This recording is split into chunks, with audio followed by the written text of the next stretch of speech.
سڵاتان لەبێ ئەم جاریش بە کۆمەڵێ بڕگە و بابەتی گرنگی ئابووری جیهانی عراقی کوردستانی هاتوونێتە خزمەتان لە بەرنامەی ژێرخان.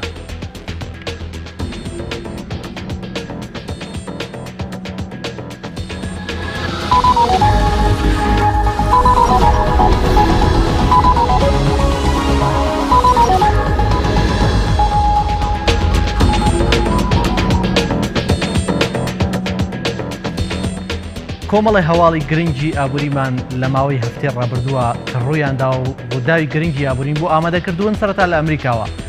ئابووری ئەمریکا لە ماوەی 3 ساڵی ڕابردوودا گەورەترین پاشەکشەی بەخۆ بینی بۆ چارەکی یەکەمی 2007 ئەوەش پێچەوانەی خواست و پێشبینیەکانی دۆناڵد ترامپە. بەگوێ ڕاگەیاندراوی وەزارەتی بازرگانی ئەمریکا کۆی بەرەمی ناوخۆی لە ماوەی چارەکی یەکەمی 2007 بەڕێژەی لە سەدا 0.7 زیادی کردو لەگەڵ کەمکردنەوەی تێچووی بەرگری. ئەوەش کەمترین ئاستی تۆمارە بە بەراورد بە چارەکی یەکەمی ساڵی ڕابردوو کە 1.9 و هاوکات لە ماوەی 3 ساڵی ڕابردوودا. وێلبەر ڕۆس وەزیری بازرگانی ئەمریکا ڕایگەیان ئەو ڕێژەیە پێچەوانی زیادبوونی ئاستی وەبەرهێنانە لە کارە بازرگانیەکان و هەناردە و وەبەرهێنان و نیشتەجێکردن و تێچووی بەکاربەرەکی. وێلبەر ڕۆس ئەوەشی ڕاگەیان پێویستمان بە نەخشەی ترامپە بۆ باج لەگەڵ ڕێخستنەوەی ڕێژەیی هاوکات دووبارە گفتوگۆکردن لەسەر سەرپێخستنەوەی کەرتی وزەی ئەمریکا کە زۆرینەی لە ئابوورێکی شۆک ئامێزەوە هاتووە بە میراتی بۆ ئیدارەی دۆناڵد ترامپ ماوەتەوە.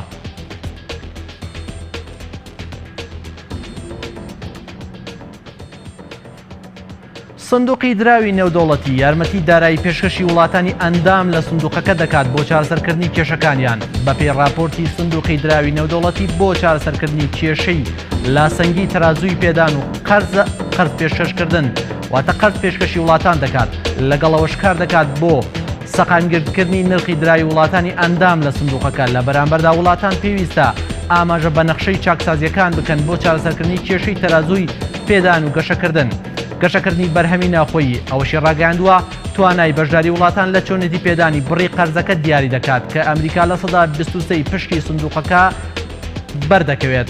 هەر دەوڵەتێکیش کە قەرزەکە وەردەگرێت دەبێت بە دراوی خۆی بەها بەرامبەر بە قەرزەکە پێشکەش بکات پاشان لە ماوەی 3 بۆ 5 ساڵ قەرزەکە بگەڕێنێتەوە.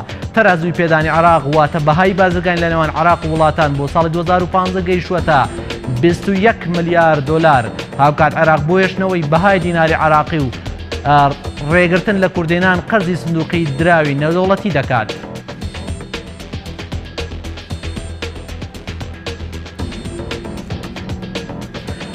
سەرۆک کۆماری ئێران ئاشکرای دەکات لە ساڵی 2013 توانیویانە چاکسازی ئابووری ئەنجام بدەن دەشوانن تا ئاستێکی باش بۆ بەرهێنانی بیانی ڕابکێشن. حەسەن ڕۆحانی سەرۆک کۆماری ئێستای ئێران و پاڵەورا بۆ خولی دوانزەمی سەرۆکاتی کۆماری ئیسلامی ئێران ڕایگەیان ئابووری وڵاتەکەمان باش بووە لە هەڵبژاردنی ساڵی 2013ەوە. ئەوەش لەسەر بەرنامەی کابینەکەی بووە بۆ کۆتایهێنان بە پەراوێزکەوتن و دروستکردنی کۆمەلگای ئازاد. ڕاشیگەیان پێویستە لایەنی مەترسی وەبەرهێنانی بیانی و ناوخۆیی بگرین دەتوانین بەهای 140 ملیار وەبەرهێنان ئەنجام بدەن. ئەوەش کاریگەری لەسەر چارەسەری ڕێژەی بێکاری دەبێت. حەسەن ڕۆحانی سەرۆک کۆماری ئێران جەختی لەسەرەوە کردەوە دۆخی خانشینان و ئەوانی پێویستیان بە هاوکاری هەیە لە ماوەی ئەم 4 ساڵەدا باشتر بۆ وتیشی پێش 4 ساڵ دیملۆماسەتی ئێران دابڕابوو. چاکسازی لە ئێران تەنها بە وتنەوەی دروشم ناکرێت و بەکەمکردنەوەی کێشەی بێکاری پێویستمان بە وەبەرهێنانی بیانی هەیە.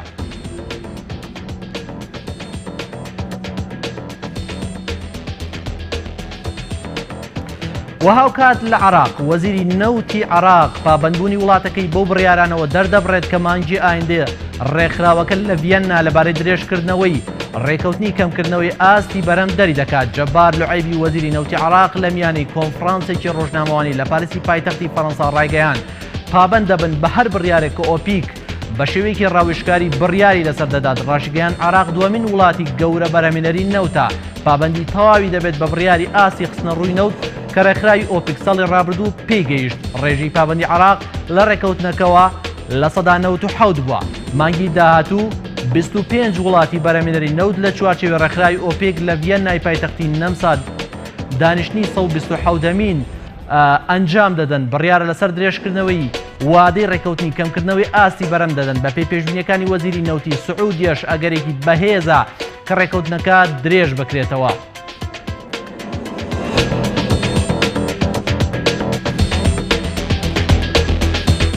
لە کوردستان وەزیری کوشتوکاڵ و سەرچاوە ئاویەکانی حکوومەتی هەرێمی کوردستان ڕای دەگەێنێت دەرچوانی بەشە کوشتوکاڵیەکان دادەمزرێنرێن و دەکرێن بەسەر پەرشیاری خانۆ پلاستیکەکان. عەبدولستار مەجید وەزیری کوشتوکاڵ و سەرچاوەکانی ئاوی حکوومەتی هەرێم لە کۆنگرێکی ڕۆژنامەوانیدا ڕایگەیاند ئەو خوێندکارانەی دەرچووی بەشە کوشتوکاڵیەکانن دەکرێن بەسەر پەرشیاری خانووی پلاستیکی بەپێی گرێبەستی نێوان وەزارەتی کوشتوکاڵ بەتایبەت بەڕێوەبەراتی باغداری لەگەڵ خانوو خاوەنی یەکەکانی خانووی پلاستیکی. عەبدولستار مەجید هێمای بۆ ئەوەش کرد خانووی پلاستیکی لە هەرێمی کوردستان زۆر زیادی کردووە کە لە ئێستادا زیاتر لە 12,000 خانووی پلاستیکی هەیە و پێویستیان بەسەر پەرشتیکردن هەیە لە ڕووی زانستیەوە و ئەم هەوڵەی وەزارەتی کوشتوکاڵ دەتوانێت دەلێکی زۆر باش لە بەردەم دەرچوانی کوشتوکاڵ بڕەخسێنێت بۆ پەرەپێدانی کەرتی کوشتوکاڵ. هاوکات کاریگەری باشی دەبێت لەسەر پەرەپێدانی کوشتوکاڵ بە شێوەی زانستی.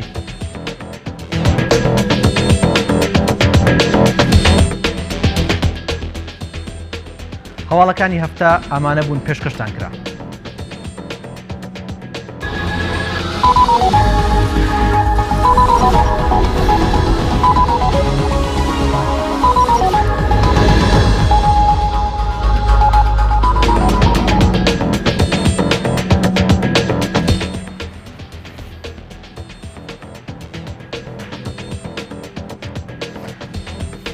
بەڵێ لە بڕگەی جیاواز لە هەواڵ بڕگەیەکمان تایبەت بە کردووە بە بواری مۆبایل ئەلکترۆنیات توێژینەوەیەک دەریەخات ئامێرە شمەندەکانی کۆمپانیای ئەپڵی ئەمریکی زۆرترین بایەخیان لە جیهاندا پێ ئەدرێت.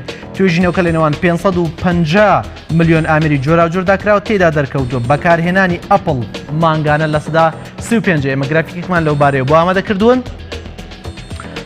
گرافیکەکە کۆمەڵە شت پیشانەدا بەکارهێنانی مانگانەی مۆبایل لە جیهاندا واتە مانگانە ئەپڵ لە سەدا 34.8 دانیشتوانی جیهان بەکاریهێنن. سامسۆنگ لە سەدا 23.3، هواوی 5.4، شیاومی 3.7، لینۆڤۆ 2.7، LG 2.5، سۆنی 2.4، ئۆپۆ 2.4، ڤیڤۆ 2.1، HTC 1.2. بەڵێ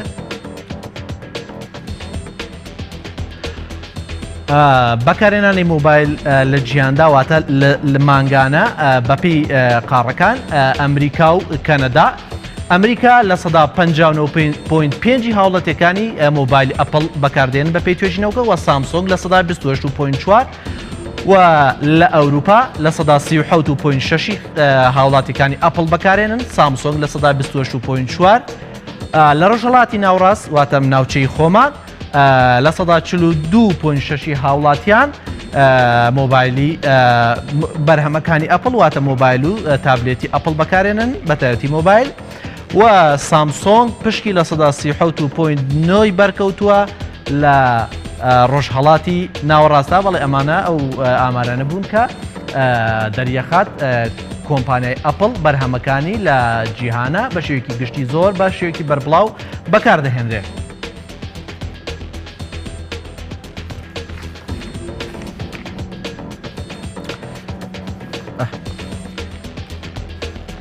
بەڵێ ئەمانە کۆمەڵێک زانیاری بوون پێشکەشکران. ئێمە ئەچینە سەر تەوەرەی ئەمجارەمان تایبەتە بە خاوبوونەوەی ئاستی بازرگانی لە هەرێمی کوردستان. خاوبوونی بازرگانی کە بە شێوەیەکە هەرێمی کوردستان لە سەدا 40 ینی ئاستی بازرگانیەکەی لە دەستداوە. ئەمەش هاوکاتە لەگەڵەوەی کە حکوومەتی عێراقی تاریفەی گومرگی لەسەر بازرگانی هەموو عێراقداناوە بەڵام لە هەرێمی کوردستان زیاتر ئەمە بووەتە ڕێگر لەسەر گەشەکردنی بواری بازرگانی لە هەرێمی کوردستانە. ئێمە پێش ئەوەی میوانی بەڕێزمان بێت کۆمەڵێک داتاوشیکردنەوە لەبارەی بازرگانی لە هەرێمی کوردستان بۆ ئێوە ئەخەینە ڕوو.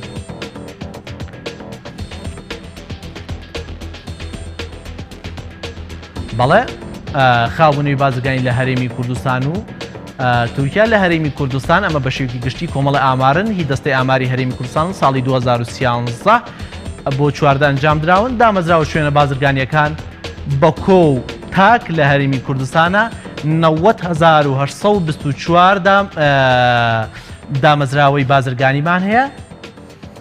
ئەو کارمەندانەی کە لە شوێنە بازرگانیەکان کار دەکەن تا ساڵی 2013 171,646 کارمەند بووە. کرێی بەخشینی کارمەندان بەکرێ بە 1000 دینار واتە بە دینار 272 ملیۆن و 765,118 دینار بووە. داهاتی شوێنە بازرگانیەکان بە تاک و کۆ بە 1000 دینار تا ساڵی 2013 کە پێشقەیرانی داراییە 3 تریلیۆن و 373 ملیار و 66 ملیۆن و 333,000 دینار بووە. خەرجی شوێنە بازرگانیەکان بە تاک و بەکۆ بە 1000 دینار تا ساڵی 2013 924 ملیار و 177 ملیۆن و 14,000 دینار بووە.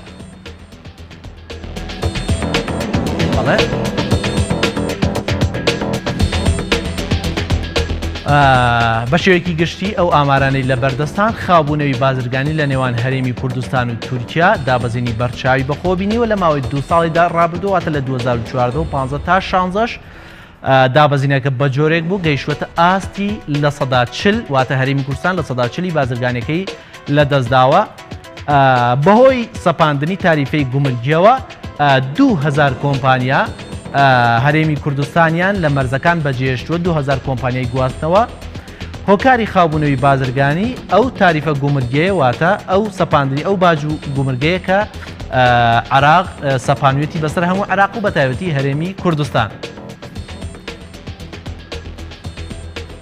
بەڵێ قەبارەی ئاڵوگۆڕی ئێمە نمونەیەکی زۆر زیندوو وەرەگرین. تورکیا و هەرێمی کوردستان زۆرترین ئاڵوگۆڕی بازرگانی لە نێوانیا دا هەیە بۆیە ینی ئەو نمونەی تورکیا هەنینەوە بە ینی کە بۆ نمونە ئاڵوگۆڕی بازرگانی دابەزیوە. قەبارەی ئاڵوگۆڕی بازرگانی لە 2013 لە نێوان تورکیا و هەرێمی کوردستانە 12 ملیار دۆلار بووە واتە قەبارەی کاڵای هاوردەواتە قەبارەی ئەو کاڵانەی لە نێوان تورکیا و هەرێمە ئاڵوگۆڕ کراون بەهاکەیان 12 ملیار دۆلار بووە. قەبارەی ئاڵوگۆڕی بازرگانی 2016 5 ملیار دۆلار کەمی کردووە گەیشتوەتە 7 ملیار دۆلار. خاوبوونەوە کە ئەگەر بەڕێژەوە وەربگرین لە نێوان هەرێم و تورکایە 40 لە سەدا ئەکاتە لە سەدا 41. بەڵێ ئێمە بۆ قسەکردن لەسەر بارودۆخی بازرگانی هەرێمی کوردستان بە شێوەیەکی گشتی میوانداری بەڕێز شێخ عەتا شێخ محەممەد جێگری سەرۆکی گشتی هاوردە و ناردەنیکارانی هەرێمی کوردستانمان کردووە.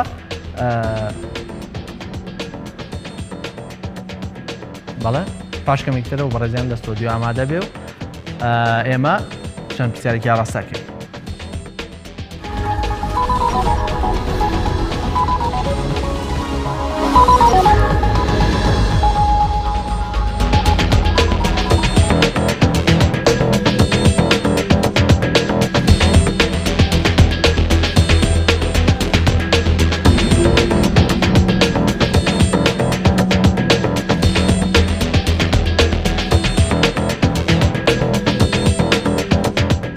بەڵێمە میوانداری زۆر بەڕێز شێخ عەتا شێخ محەممەد جێگری سەرۆکی گشتی یەکێتی هاوردە و ناردەنیکارانی هەرێمی کوردستانمان کردووە و بەڕێزیان لە ستۆدیۆ ئامادەیە. کاک شێخ زۆر بەخێر بێی بۆ جەنابتان مەمنونی.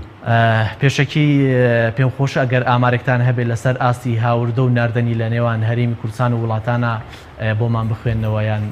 بەڵێ لە ڕاستیدا ئامارمان هەیە ئاماری 2016 لە کۆنگرێکی ڕۆژنامەوانی ئێمە ئەوەمان پەخش کردووە ڕەنگە جەنابیشتان هەر لەوێ بوو بێتن لەو حاڵەتە بەڵام ئێمە ئەو ئامارەمان لایەکەوە مەسەلە ئەو کۆمپانیا بیانیانی کەەوە لە هەرێمی کوردستانە بۆ یەکەم جار کە هینیان هەیە کۆمپانیای ئەمانن مەسەل لە سا 44 تورکیا لە ئێران لە سا 11 لوبنان لە سا 5 ئیمارات لە سا 5 ئەمریکا لە سا 4 بەریتانیا لە سا 4 ئەردەن لە سا 3 ئەڵمانیا لە سا 2 ئیتالیا لە سا 1 هۆڵندا لە سا 1 ڕۆمانیا لە سا 1 وڵاتانی ئەوروپی و عەرەبی چین و رووسیا و ئەمانەش لە سا 19 ئەمە کۆمپانیان لە هەرێمی کوردستانە هەیە بەم شێوەیەکە بۆ جەنابتانم باس کرد. زۆر باشە.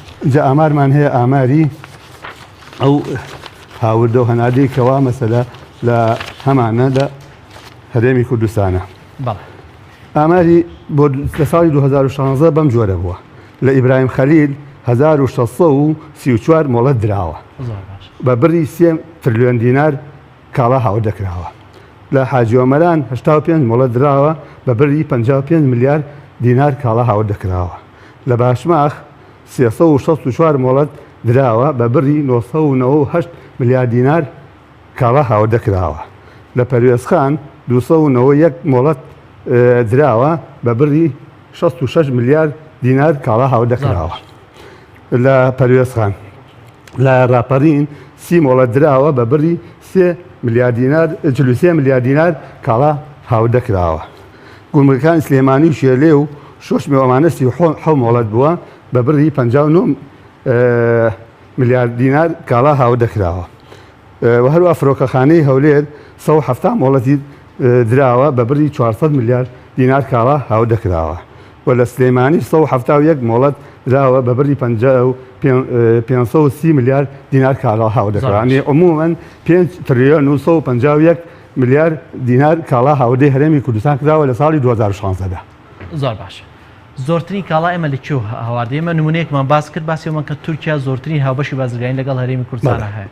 ئەوە تا چەند یانی بە پێی ئەو داتایی کە لای ئێمەیە کە بە جنابتان ماویست کە کۆمپانیاکانیشان لێرە ئێمە بەڕاستی دەواازەیەشی زۆر گرنگە بۆ هەکە ئەو کاڵان چونکە ئەو کاڵانەی کە دێنە هەرێمی کوردستانەوە شەد نییە هی تورکیا بێ. وڵاتەکانی تریش هەر لە دەواازەی برایم خەلیلەوە بەڵێ بە داخلی هەرێمی کوردستانە بێ. بەڕاستیدا هەرێمی کوردستان تا ئەم فترەی پێشوش دەرگایەک بوو بۆ هەموو عێراق. بەڵام لەم ئەخیرەدا تۆزێک کێشە مەشاکل دروست بوو ئەگەر مەجال هەبێ باس دەکەین لەسەر. زۆر باش. کاکشق ئەوەی ئەبینین بۆ نمونە خابوونەوەیکی زۆر ئەبینرێت تا ئاسی لە 140 ینی خابوونەوەی ینی هەیە لە سنوورەکانی هەرێمی کوردستانەوە. ئەمە بۆچی ئەگەڕێنەوە بەڕاستی؟ من ئەڵم لە 180 زیاتریشە. لە ڕاستیدا ئەمە حکومەتی عێراقی لە ساڵی 2015دا قەرارێکی دەرکرد بۆ زیادکردنی گومرگ و ئەو خەرارە کە دەری کرد بەڕاستی لە 180 لای خۆمان تەنفیز کرا لە سنوورەکانی خۆمان. ئەمە ژوای کرد وردە وردە مەسەلەی هاوردەکەم بێتەوە. بەڵام ئەمە خۆیان جێبەجای ناکەن لە منتیقەی بەسڕەوە. ئەوان ئەو قەرارە ینی لە 120 جێبەجێەکەن لە 180 جێبەجێ ناکەن. بۆیە هەمووی بازرگانەکانی ئێمە گەڕاوەتەوانێ بۆ ئومڵقەسر و بەسڕە ئەوانە. باش. ئێستا ئەوێ بۆچی بۆ نمونە هەرێمی کوردستان زۆر مستڕێ لەسەر تاریفی گومەرگی جێبەجێکرا بەڵام عێراق جێبەجێ ناکات؟ خۆی ئەمە بۆ ئەوەی حکومە ینی چۆن سیاسەتیش حکومەتی عێراقیە بۆ ئەوەی وا بکاتکەوە مەسەلەی بازرگانی زەعیف کات لە هەرێمی کوردستانە وە کوردوشێتی وە تەسیرێکی گەورەشی هەیە. ئێستا هەرێمی کوردستان بیری لە کاریشکە کردوێتەوە کە ئەوەش دیسانەوە زەرمەند دەبە نسبەت بازرگان و هاوردەکارەوە. ئەوش ئەوەیە کە ئێستا لە سنوورەکان لە پردێ و هەروەها لە بانی مەقان دیسانەوە گومرجی داناوە سەیری ئەو کەمیە ئەو حسابە ئەکا کە لە بەسڕە لێوە ژیراوە لێرە لە 180 لی ئەسەنێت. ئەو لە 180 کە لی ئەسەنێ ینی ئەمە دیسانەوانێ ینی بەڕاستی زەرەرە بۆ بازرگان وە زەرەرە بۆ خەڵکی چونکە دیسانەوانێ نرخی کاڵاکان زیاکە. بۆیە ئەمەش کارێکی باش نییە و ئەمە تەنها یەکشت هەیە ئەوەیە کە بڵین یانێ بازرگانەکان ڕووبکەنەوەوانێ سنوورەکانی خۆمان بەڵام بەمە ڕوو ناکەن سنوورەکانی خۆمان. ینی چۆن ینی ئێوە مەوەست چێ ڕووکەنەوە؟ ینی ئێستا چەند کۆمپانیای گواستنەوە لە هەرێمەوە ڕوویان کردو؟ ئێمە باسمان کرد 2000 ڕۆژ و ئایا ینی پێم خۆشە تەوزیحی زیاتر لەسەر ئەو کۆمپانیا گواستنەوانە بن بۆچی ڕۆژون بزەبێت؟ ئەو کۆمپانیا گواست لەبەر ئەوەی چونکە لێرە لە 100 ئەو گومرگیان لێوەرەگیرێ لەوێ لیان وەرناگیرێ ئەو کاڵانەی کە جاران لێرە ئاها لە سنوورەکانی خۆمان و ئەڕۆژ بەرەو ناوەڕاست و خوار و عێراق ئەوە ئێستا ئەوان ئەوە لای ئێمەوە ناڕوات لای خۆیانەوەیت ئەوە ئیسفادیان لەوە کردو ئەوان ئێمە لەبەرەوەی گومرگەکە زۆرە ئێستا ئەو کاڵانە لای ئێمە ناڕوە بۆ ناوەڕاست و خواروی عێراق خۆیان لە بەس ڕەوانی ئەوەی کە ناوەڕاست و خواروی عێراق پێویستی پێبێ ئەوە خۆیان هێن و ئەوە بەنسبەت ئێمە زەرش گەورە چکە ئێمە ناحیەی کرێکار ناحیەی سیارە ناحیەی گومرگ ئەمانە ئێمە هەموو زەرەرەکەین ینی و زەرەرشمان کردووە. باش حکوومەت هێرێن بۆچی وەکو عێراق ناکات؟ بۆ نمونە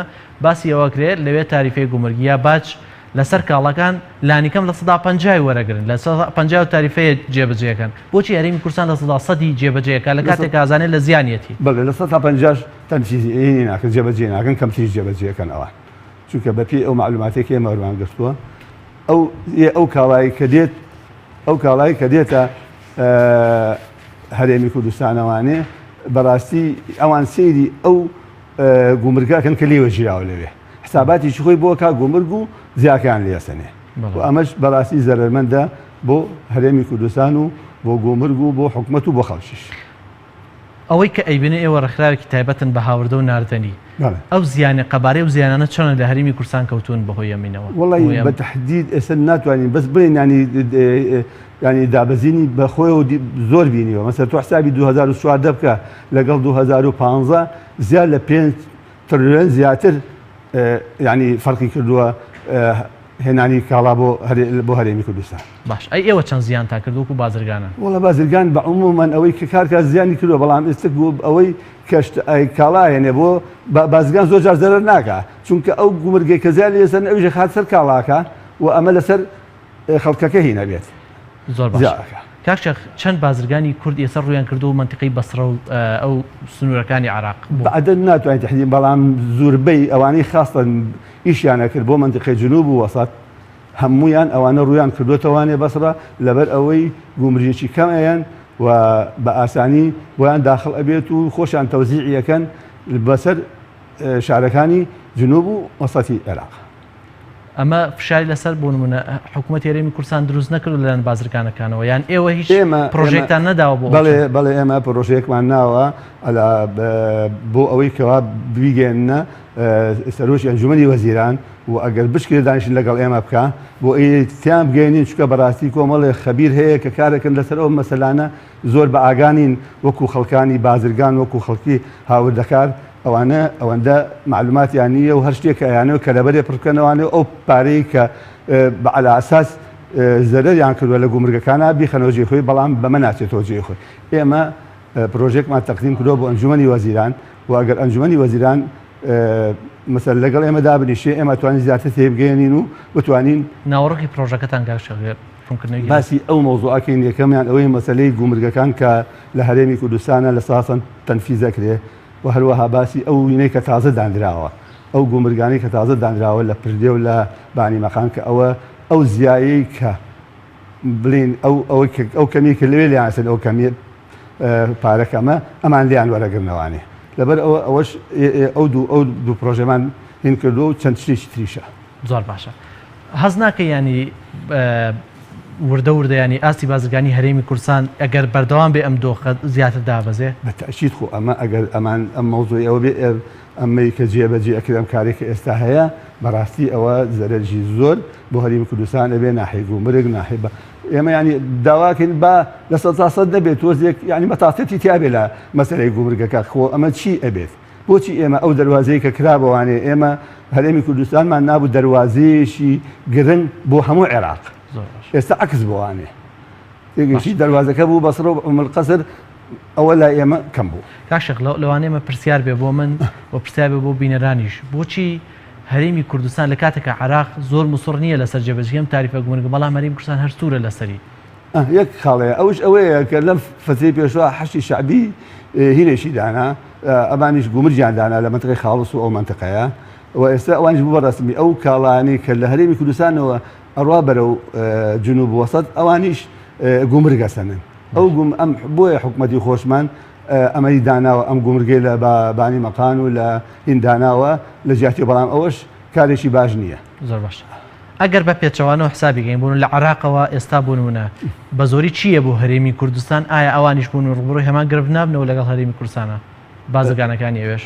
بازرگانەکانی ئەوان ئەو کاڵایی کە هێنن ئەگەر خۆیان بێت لەوەی لە سابستەکەیان ینی لە سابستیان لێوەگرن باقیەتەکەی تری ئەگەر بازرگانی خۆیان بێ منتقەی جنوب وەسەد بێ زۆر بەلاوە گرنگ نییە، بەڵام ئەوەی کە ئیش ئەگا بازرگانەکانی ئێمە بوون زیاتر کە کاریان نەکرد و مەسەلەی هاوردە و هەنادیان هاوردیان نەکرد بۆ هەرێمی کوردستان.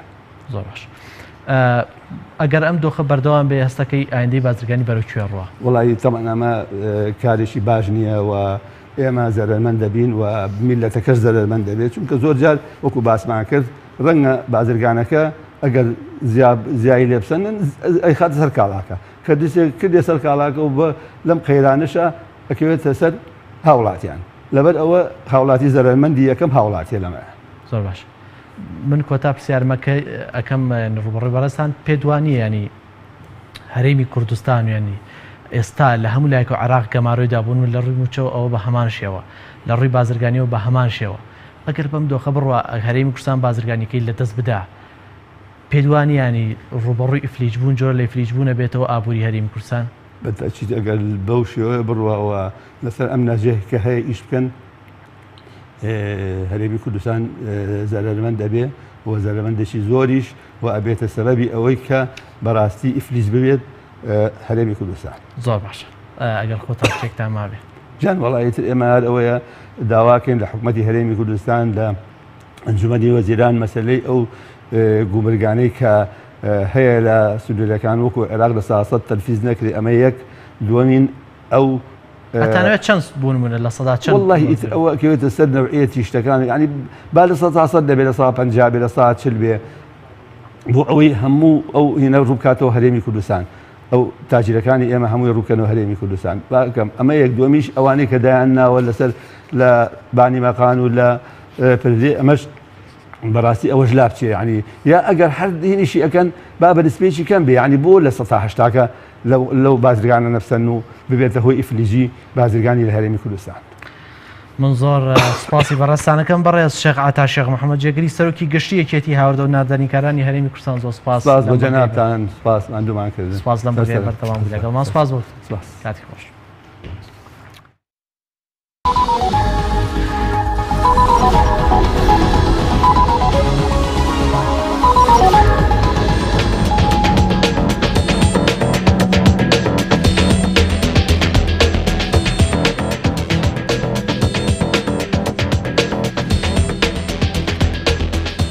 بڕگەیەکی زۆر نوێمان بۆ ئامادە کردوون لەسەر نرخی دۆلار لە هەرێمی کوردستان و لە بانکی ناوەندی عراقی ئەم بڕگەیەکی تازەی بۆ بەرنامەی ژێرخان زیاد کراوە ئەویش هەفتانە خوێندنەوە بۆ ئاستی دۆلارەکە لە بازاڕەکانی هەرێمی کوردستان نرخی 100 دۆلاری ئەمریکی هەفتەی ڕابردوو بە 125400 دینار بووە واتە لەکردنەوەیە بۆ شێوە دەستی بکرێت تا کۆتایی هەفتە گەیشتووە لە 125450 دینار واتە 50 دینار زیادی کردووە.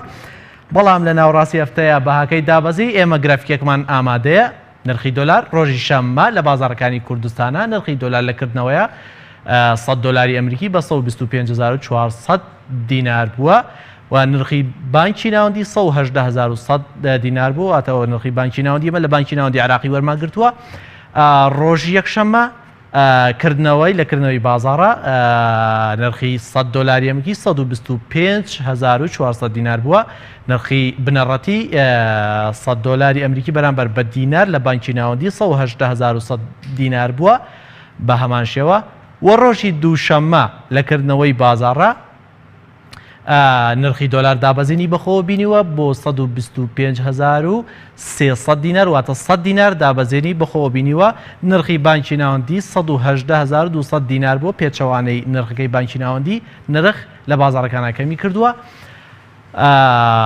نرخی دۆلار ڕۆژی سێشەممە لەکردنەوەیە 125250 دینار بووە واتە بە شێوەیەکی گشتی نرخەکە زیاتر دابەزیوە بە نرخی بانکی ناوەندی 144900 دینار بووە. ڕۆژی دووشەممە بانکی ناوەندی بڕی خستنە ڕواتە دۆلاری خستە ناو بازاڕەکانەوە بۆی بەهای دینار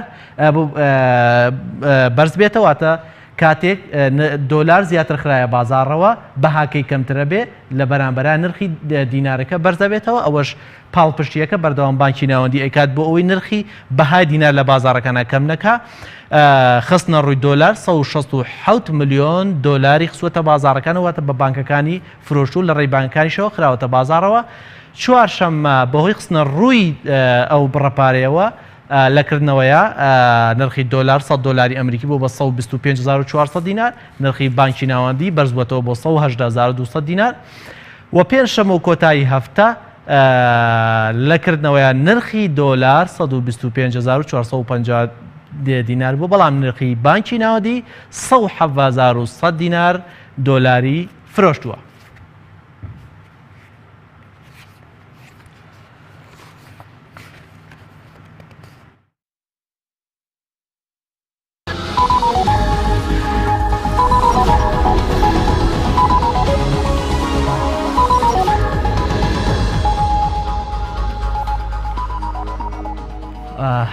ئێمە لە بڕگەی پێشبینی ئەمجارە کۆمەڵێ پێشبینیمان ئامادە کردووە لەسەر ئابووری ئەمریکا. خۆتان نەزانن ئابووری ئەمریکا ئابوورێکی زۆر بەهێزە.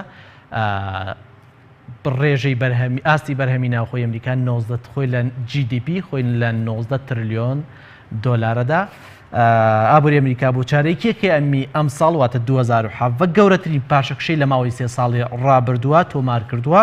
ئەوەش پاژەوە وەزارەتی بازرگانی ئەمریکا ئاستی گەشەی چارەکێکی ئەم ساڵی بە 0.7 تۆمار کرد. ئەوەش پێچەوانی پێشبینی وەخواستی دۆناڵد ترامپەکە پێشتر پێشبینی و ئەوەی کردبوو کە ئەبێت ئابووری ئەمریکا مانگانە لە سەدا 4 واتە چارەک لە سەدا 4 لە ئاستی ساڵا گەشە بکە.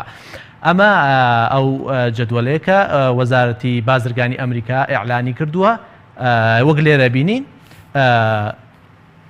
چارەکی یەکەمی 2013 ڕێژەی گەشەی ئابووری گەیشتوەتە لە سەدا نزیکی لە سەدا 1. بۆ چارەکی سێیەمی 2013 ڕێژەی گەشە زۆری کردووە گەیشتوەتە زیاتر لە سەدا 3. بەڵام بۆ چارەکی چوارەمی ساڵی 2013 ڕێژەی گەشەی ئابووری لە ئەمریکا گەیشتوەتە لە سەدا 4. بەڵام ساڵی 2014 ئابووری ئەمریکا پاشەکشەی کردو بە شێوەیەکی زۆر خراپ گەیشتوەتە ناقص 1 واتە ڕێژەکە لە سەدا ناقص 1 بووە. بەڵام لە چارەکی دووەمە ئابووری ئەمریکا بۆی گۆڕانکاری لە پلانی ئابووری خۆیان گەشەیەکی زۆر پێچەوانەی کردو گەیشتوەتە لە سەدا 4. چارەکی سێمی ساڵی 2014 وەک لە چارتەکەیە ئەبینین گەیشتوەتە لە سەدا 5 کە ئەمە بەرزترین ئاستی تۆمارە لە ساڵی 2014 و 2013 و 2014 و 15 و تەنانەت 16 تۆماری کردووە. بەڵام لە چارەکی چوارە خاوبوونەوەیەکی زۆر هەبووە لە ئاستی گەشەی ئابووری ئەمریکایە کە کردوویەتە لە سەدا 2 پوینت واتە 2 زیاتر. بۆ ساڵی 2015 گەشەی ئابووری ئەمریکا لە سەدا 2 ڕێک بووە و بۆ چارەکی دووەمی 2015 زیاتری کردو واتە گەشەکە زۆر زیاتر بووە لە سەدا 2 گەیشتوەتە نزیکی 2.5. بەڵام لە چارێکی سێهەمە گەشەکە دابەزیوە لە چارەکی سێمی ساڵی 2015 گەیشتوەتەوە لە سەدا 3. بەڵام لە چارێکی چوارە ڕێژەی گەشەی ئاستی گەشەی ئابووری ئەمریکا زیاتر کەمی کردووە بۆ کەمتر لە سەدا 1.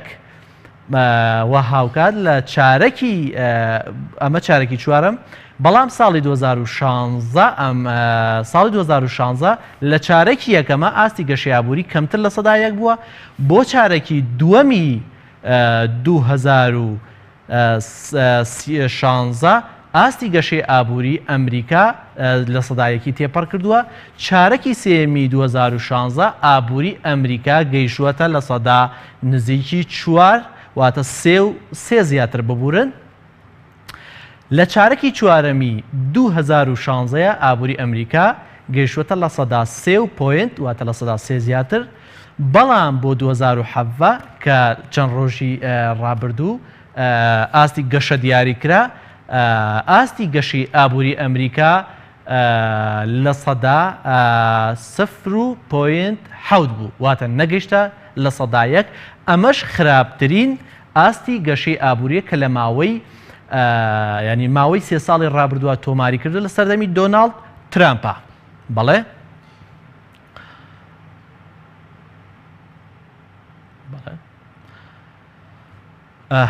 بەڵێ کۆی بەرهەمی ڕاستەقینەی ناوخۆی ئەمریکی کە ئەکاتە GDP خواستی ترامپ واتە خواستی تران وە گوتمان ساڵانە لە سەدا 4 واتە ساڵانە ترامپ ئەوێ گەشەی ئابووری ئەمریکا لە سەدا 4 بێ. بەڵام بۆ چارێکی کۆتایی 2016 وەک باسمان کرد 2.1 بوو واتە لە سەدا 2 زیاتر بوو.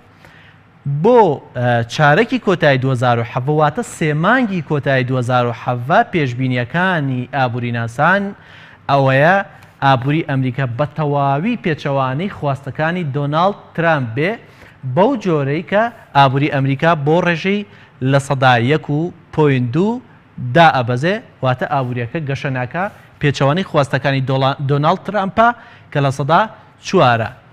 ئەمە پێشبینیەکان بوو بۆ ئابووری ئەمریکا.